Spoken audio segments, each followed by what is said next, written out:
So what we will be getting in this talk is the choices that you have about functional languages that target JavaScript, an introduction to Purescript, an overview of the framework choices that you got in Purescript, and my thoughts about porting our project from Elm to Purescript.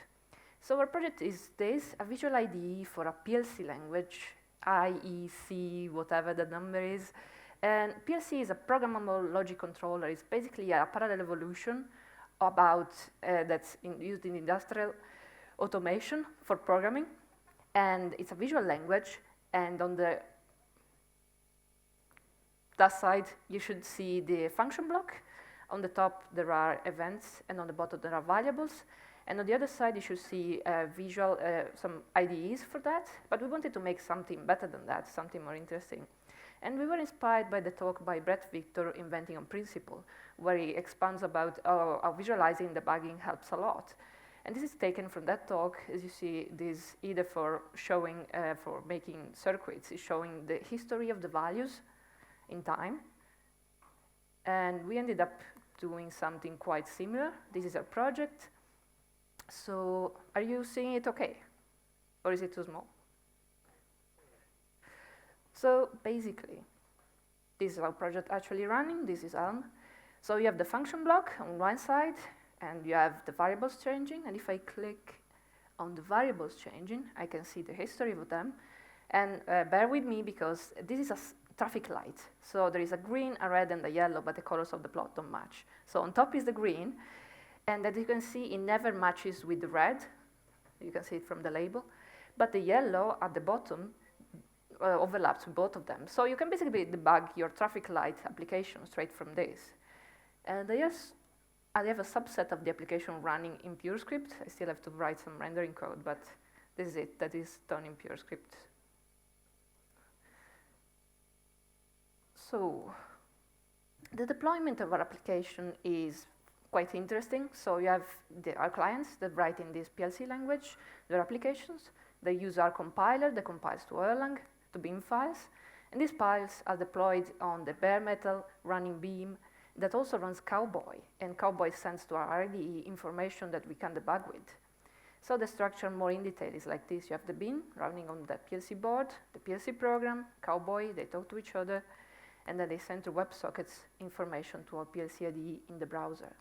So we had a bunch of requirements for this application, and the main one was we needed to support all PC operating systems and also the iPad Pro. The performance needed to be decently interactive, not any game development sort of performance, so 30 frames per second would be fine. So we didn't end up writing a renderer for WebGL, which I would totally have liked to do, but no. So our frontend choice is web technologies, because who wants to remake the same application 3 or 4 times for the native ones? We didn't need to. So that would mean normally JavaScript, CSS, and SVG. But you know, JavaScript, let's not do that. So some possible choices are BackendScript, ClojureScript, CoffeeScript, Reason, Purescript, Elm, TypeScript, Fable, and also many more. They are breeding like rabbits. So we have all these choices, and we must choose wisely, or we'll have to port again to another language later on. So our first choice was Elm, which basically say, please adopt me, I won't mention Monad, I'm a really nice language, and you would be very happy with me. And it was, yeah, that was pretty good. And who here has done some Elm? No one, a few people, okay. So Elm is mainly known for helpful type errors, and also being a fairly opinionated language, and also a pure n-typed language, which is also simple, which is pretty rare in general. So Elm achieves this simplicity through a trade-off. So it doesn't get all the most powerful types that you get, for example, in Haskell. It stops at some point, but that gets it a smooth learning curve and the very helpful error messages. And also, it gets it some boilerplate. There is a fair bit of boilerplate in Elm if you're developing a fairly complicated application. And also this component story, they don't really have components. But worse for us, they abandoned functional reactive programming. And that's where we put our foot down. No, because we use functional reactive programming in Elm a lot. So we needed a second choice. And Purescript is they don't they don't try to make a type simpler, really. They say, okay, here are the types. You can get type superpowers, or your brain will melt. One of the two is going to be the end result of this.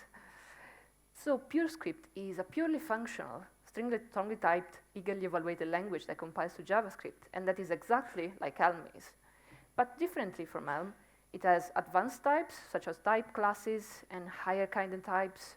It also has Haskell-like syntax. And you know the squiggles that people in Haskell like to have, like starship operators and all those stuff? Purescript has those, Elm doesn't. And it doesn't have a runtime, which is nice in various ways, because it generates fairly readable JavaScript. Some people, I think, actually write Purescript code within a JavaScript language and just commit JavaScript project and just commit the generated JavaScript code. So it's very readable. And also the community is very nice, it's open, and it's got a bit of a roadmap, which is always good. So the pros of Purescript versus JavaScript. The main one is if it compiles, it works at least 90% of the time, possibly more. And you can be fairly confident refactoring because the types will tell you where to fix things. So you can refactor. It's better if you do it in small steps because you don't want your type errors to get too complicated. But at least you know that once it stopped complaining at you, it will work, generally. It's also a clean language, and it needs much fewer lines of code compared to JavaScript. And it has error messages, which is better than undefined. It's not a function or whatever. Also, it has some pros compared to Elm. The first one is Pursuit, which is a library of a search engine of all the libraries that are in Purescript. And you can search by type, or you can search by operator, or anything, really. So, and this is very handy when you have those squiggles. The starship operator, if you look it up here, it will tell you all about it. Elm has got something like this, but it's unofficial and it's fairly recent. I should probably make it official because it's really convenient. And also it's got a clear direction, as in it's got like milestones on GitHub, so you can keep track of where they're going to end up. And surprisingly, you can work a lot with the REPL in this language, which is not common for statically typed languages. But since it doesn't have a runtime, you can just build your language in the REPL, which is fairly nice, and just have it work. Also, it's got interesting new ideas about workflow, for example, type holes. So this is an implementation of Fitzpads, and there we don't know what that function should be. We don't know what the type is, so we just ask the compiler. We put a type hole in there, and it tells us this should be this type. That's type inference doing that. And then it suggests us, oh, out of all the libraries that you have in your project, there are these functions that fit with that type hole. And so it suggests you what you should use. And this is fairly convenient. And then you can use many higher abstractions that you can't use in Elm, but that can also be a con because it takes time to learn them. It's not quite snappy. Also, type errors are not as helpful as Elm, but it can't really be because the type system is that much more complicated. So you might be thinking, oh, this is too hard. Now you're going to say, oh, a monad is just a monoid in the category of vendor functors, and I'm just going to go run outside of this room. But no, I'm not going to do that. Yeah, Haskell and Purescript can be hard, but you don't have to know everything to start. You can just learn little bits and go on at your own pace. For example, if you come from Elm, or maybe like something like F#, you only need to learn to use a few monads, and then you need to get somewhat familiar with type classes, and then you can start writing productive Purescript. You don't have, there are a lot of researchers doing a lot of research in Haskell and inventing new things all the time, but you don't have to learn all of them right now. You can just go at your own pace. And the higher abstraction will still be there tomorrow, waiting for you. So why Purescript after Elm? So I like the type system in Elm, and the type system in Elm is at the simple side of a type continuum, so you can have really advanced types like Haskell, and sort of medium towards advanced like Purescript, or really simple like Elm. So I thought, well, why not try to have more powerful types and see how that goes. And also, if you've done some Elm, or something similar, you might get restless with Elm boilerplate because it tends to accumulate fair bit of boilerplate. So if you are tired with that, you are quite motivated and ready to learn how to abstract it away. And also, it's similar enough that porting code can be quite straightforward. And also,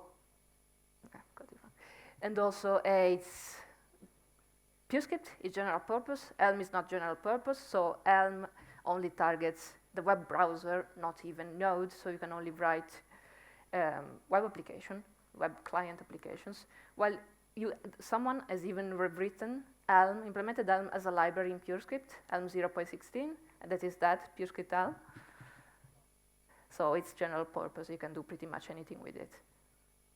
And also, I think it benefits from following Haskell from a distance. So you have all that research in Haskell, and then Purescript implement it when this research has produced something interesting that also fits with the type system that's already in Purescript, and the user experience is better for that.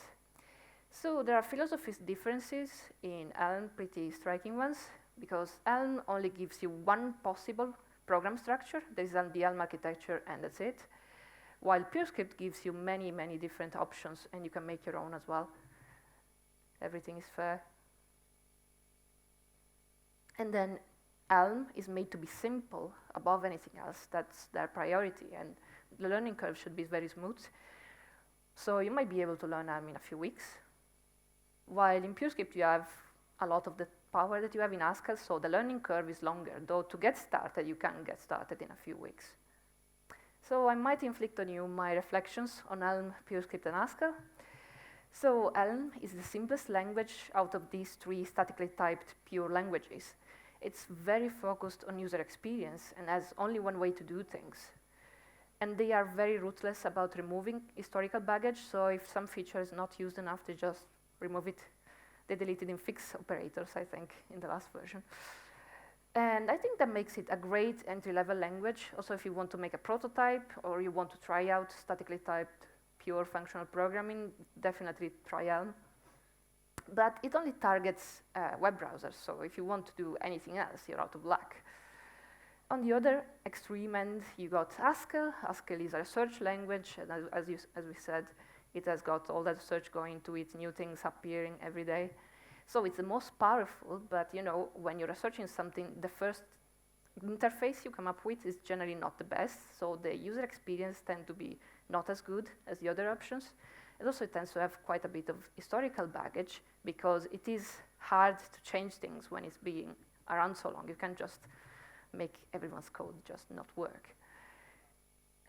While Purescript stands in the middle. It's a sensible language that makes sensible choices, and the user experience is good, especially in the tools. They have very nice ideas, like the type holes, and the ID library is very nice.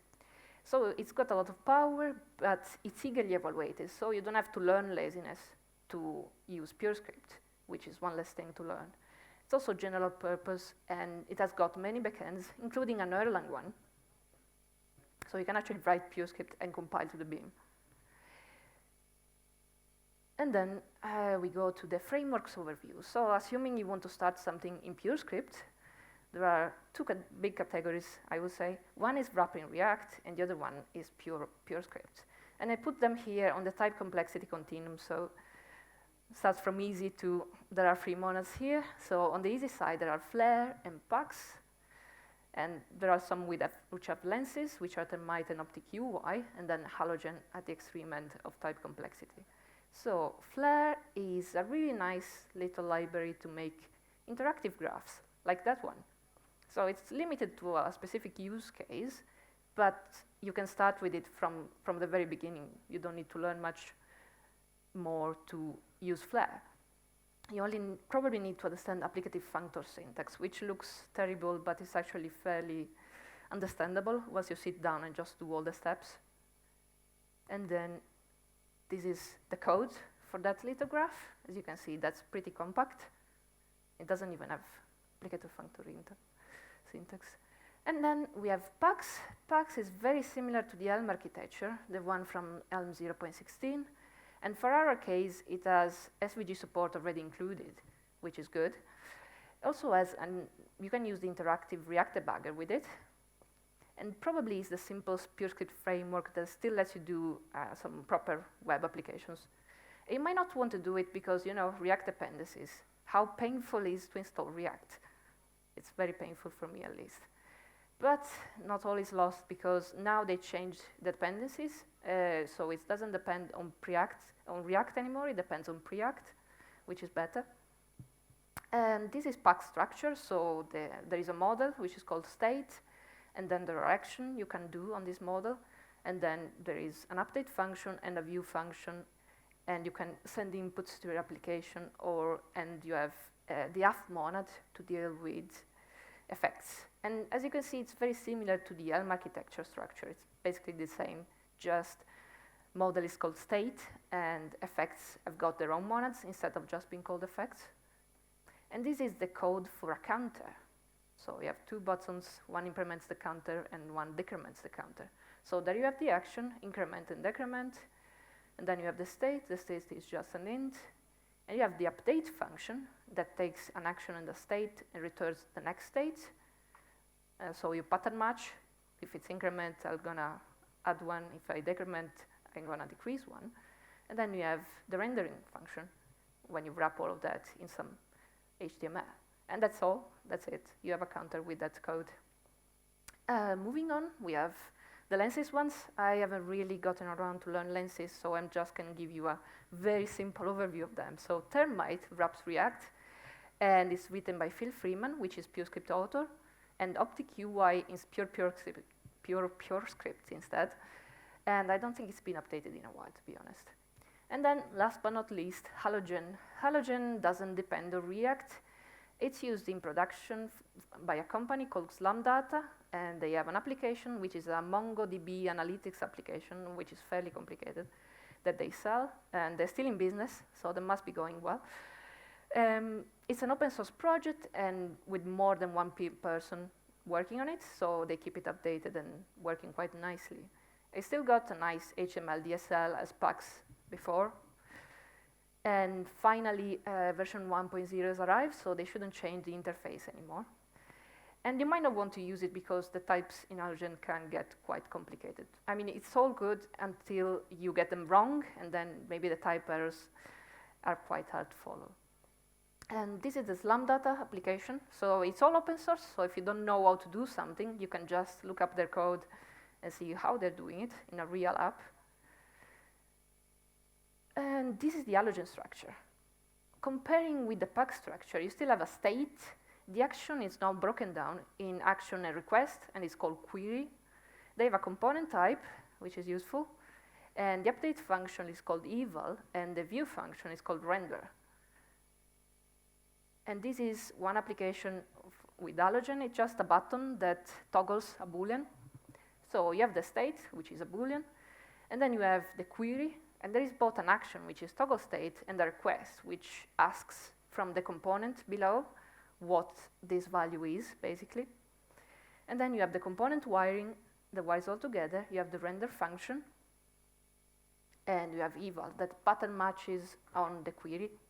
So it's pretty much similar to the concept that Pux has. So thinking about porting something from Helm to Purescript, we have a bunch of choices to make. One is which tools, another one is which frameworks we're going to use. So about the tools, Purescript has got more than one package manager. Basically, they use Bower. Well, up until now, they've used Bower. But Bower is a JavaScript package manager, so he has absolutely no clue about Purescript. So after a new release in Purescript appears, Bower breaks everything, because if you have a bunch of libraries that are not latest version, a bunch of libraries that are the latest version of Purescript, and Bower just mixes them all. So it's fire and rubble. But the solution is easy enough. You just have to tell Bower the version you want. So that's easy enough to fix, just annoying. But there are also another two options. There is PSC package, that is a package manager that the Purescript community is building to get rid of Bower, basically. And there is also Purify, so if you are into Haskell stack, that should be working the same way. So we chose Bower just because of convenience and because it works with Pulp, which is the project setup tool for Purescript.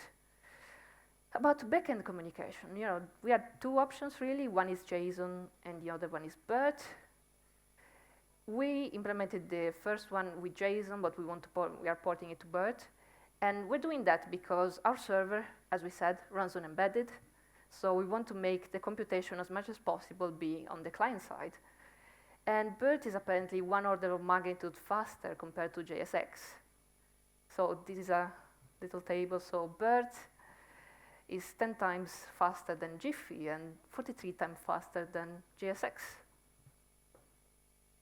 And why would you not use BERT is because BERT doesn't support ERlang maps yet, which is not a problem for us because our server for the embedded is still on ERlang 16, but it might be a problem for you. And there's less of an ecosystem than JSON because you don't have as many libraries. And the framework, we ended up going with Halogen, so straight in type land. So there are a bunch of things that happen when you start using Purescript in Eng, coming from Elm, really. So effects are now within a monad, and you have to deal with the monads. Instead, in Elm, you just return a tuple. One is as your state, and the other element as your effects. So you have to deal with it in types now. And also, you can have component, which I couldn't have in Elm, and the components can even have state, which, well, this is a bit of a controversial topic, I guess, because, for example, in Elm they say one source of truth is better, and many other, I think, JavaScript libraries like that concept, but for our application, we really wanted to have our own state in the different components, so this is better. And then you have to think about how to break this down into components. And I think this is fairly similar to working with Elm 0.16 up to a point. So as we said, the Halogen structure, as we saw before, but it's got some more concepts. It's got input values compared to Elm. So the parent can send information to the children. It's got messages. Components can send information to the parent. And it's got requests, as we saw. So a component can ask information from their children. So there's a lot more communication that you can have with less hassle. And this is pretty much the life cycle of a Halogen component. So you have the component, it gets a query. So you get the query and the state, and you send them to your update function that gets you another state, a new state. If you want, you can raise a message to your parent component, and then this new state gets sent to the rendering function. And then from the browser, you can get more inputs that will translate to more queries, and back again to the component. And this is it, basically. This goes on forever. So when it actually runs, the concept is fairly simple. About my porting experience, so stuff that happens while porting an application made in Elm to Purescript. One thing is copy-pasting sometimes work, at least partially. For example, here is the HTML syntax on one side in Elm, on the other side in Purescript. And as you can see, that's very much the same concept. It just changes a bit how you actually do that. So you can just copy-paste your HTML code and fix it. That will work. And some other bits are like that. So you don't have to rewrite character by character everything, which is nice. Also, your types will tend to get naturally more abstracted. Since you now have higher kinded types, you will start to use them just organically without even thinking about it much. And you will have to spend a bunch of time worrying about what your monads are doing, how do you translate from one to the other, and that kind of stuff. And also type errors can get cryptic. So it's best if you work in small chunks and try to have, as much as possible, a building state, so the compiler doesn't send you off to some place where the error isn't really. So the conclusion for Purescript is that it's a powerful language that has no limits on the abstractions you can have. And also it will take time to learn. So if you know, you have to set some time with it and just be patient. But if you know Elm or other strongly typed functional programming, you get a head start, like F# as well, I think. And you don't have to know everything from start. Just start with what you have and try to learn what you need. It's much better than trying to understand category theory straight away, and that would just drive you mad, probably. So don't do that. Also, they're not obsessed about language user experience, which they are in Elm really, but it's still good. It's still quite decent with very nice tools. And if you are curious about higher abstractions, you can try some of them in ERlang with Orlando or in Elixir. Elixir has got 2 libraries for that. One is Algae and the other is Witchcraft. So if you are interested but you don't really want to start using Purescript, you should probably take a look at those and see if you like them. And if you do want to get started with Purescript, you should get Purescript for NPM or for PSVM, which is Purescript Version Manager. I suggest the second one because then you can have multiple versions and it's much more convenient. And also you should start reading Purescript by example. And this is a free book written by Purescript's author, Phil Freeman, and it's quite nice. You might want to complement it with the Haskell book because the languages are similar enough that it makes sense, and also because these tend to be quite quick in some places, and the Haskell book instead goes through everything. So you probably want to use both if you don't already have an idea of how this works. And if you come from Elm, you should probably read Purescript Elm Compat, which is a library that implements a lot of Elm in Purescript, and it just shows you some bits which when you port, you're like, well, how do you do this in Purescript? And you can find it there. Also, first, you should probably try out Flare. It's actually quite fun, and it's probably the easiest thing you can do.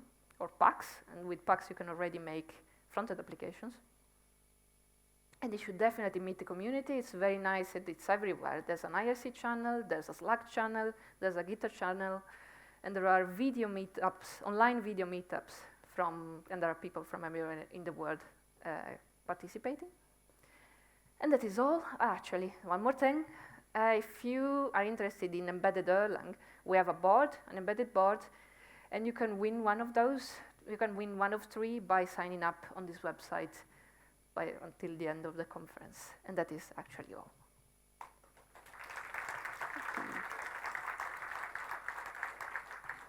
You left us plenty of time for questions. So, who wants to have the first one? Any questions? You experienced there was. I have a question related. Did you try Haskell-based web frameworks like YesOd? Yes, I tried Redux, right? FRP? Reflex? Yes. Yeah, go on. I was thinking about YesOd. YesOd. No, I didn't try YesOd. Yes. Probably some front-end side as well. I don't know. We have an ERlang embedded system, so we can't have anything Haskell on the server side. I think YesOd has some server side, right? I'm not an expert, I'm just interested. Just asking, okay. I think it does. Well, I tried Reflex, if I get it right, FRP, which was nice, but it was pretty complicated to compile it because it requires Nix and it requires GHC.js. And yes, you can do it, but I wouldn't really propose it to the rest of the company because if they see how you compile it, they're gonna throw me out. So no, but it's nice. It's nice if you can do that. Thank you. More questions?